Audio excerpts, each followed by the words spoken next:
Welcome to వార్త. నేను దేవా. ముఖ్యమంత్రి కార్యాలయం నుంచే బీఆర్ఎస్ నాయకులు అటువైపు కేటీఆర్పై అయితేనేమి, హరీష్ రావుపై అయితేనేమి అంటే సోషల్ మీడియాలో కావాలని విమర్శలు చేస్తున్నారని బీఆర్ఎస్ సీనియర్ నాయకులు మన్ని కృష్ణకి ఆరోపిస్తున్నారు. ఎటువంటి ఆధారాలతో ఇటువంటి ఆరోపణలు చేస్తున్నారు? కావలసుకొని కాదు, చాలా పక్కడ్బందీగా, చాలా ఆర్కెస్ట్రేటెడ్గా ఆర్గనైజ్డ్ క్రైమ్ చేస్తున్నారు, నేరం చేస్తున్నారు.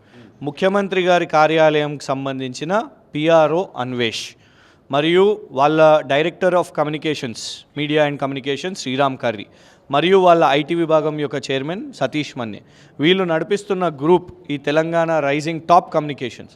ఆ గ్రూప్లో ఇలాంటి చిల్లర థంబ్నెయిల్స్ పెట్టుకుంటూ ఇన్ని బాట్ అకౌంట్స్, 10,000 బాట్ అకౌంట్స్కి వీటిని పంపించి దుష్ప్రచారం కేటీఆర్ గారి మీద చేస్తున్నారు.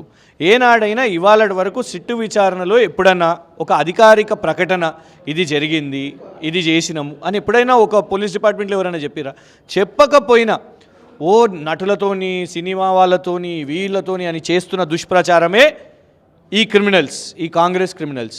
వీళ్ళ మీద ఖచ్చితంగా కేసు వేసి వీళ్ళ మీద చర్యలు తీసుకోవాల్సిందిగా మేము డిమాండ్ చేస్తున్నాం. కానీ డీజీపీ శివధర్ రెడ్డి అయితేనేమి, సజ్జనార్ సిపి అయితేనేమి లాండ్ ఆర్డర్ కంట్రోల్లోనే ఉంది.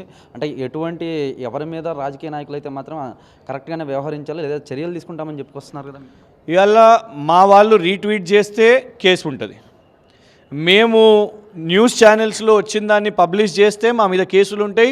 ట్విట్టర్ వాళ్ళకు వీళ్ళు మెయిల్లు పెడతారు, వాళ్ళ హ్యాండిల్స్ బ్లాక్ చేసేయండి, వాళ్ళ ఫోన్ నంబర్లు మాకు చెప్పండి, వాళ్ళ ఐఎంఈఐ అడ్రస్ చెప్పండి, ఐపీ అడ్రస్ చెప్పండి అని ఇవన్నీ అంటారు.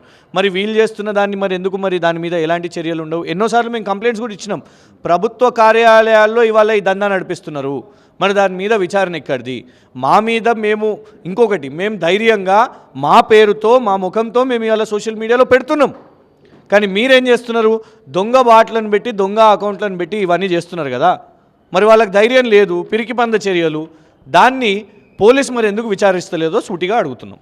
గతంలో ఫిర్యాదు చేశామంటున్నారు, మళ్ళీ ఫిర్యాదు చేస్తారా? చేస్తే న్యాయం జరిగిద్ది అంటారు? డెఫినెట్గా ఫిర్యాదు చేస్తాం. చూడండి, న్యాయం చేస్తారా లేదా, న్యాయాన్ని కేవలం కాంగ్రెస్ వైపు, చట్టాలు కేవలం కాంగ్రెస్కి అనుకూలంగా ఉంటాయా అనేది పోలీసు వాళ్ళు ఆలోచించాలి.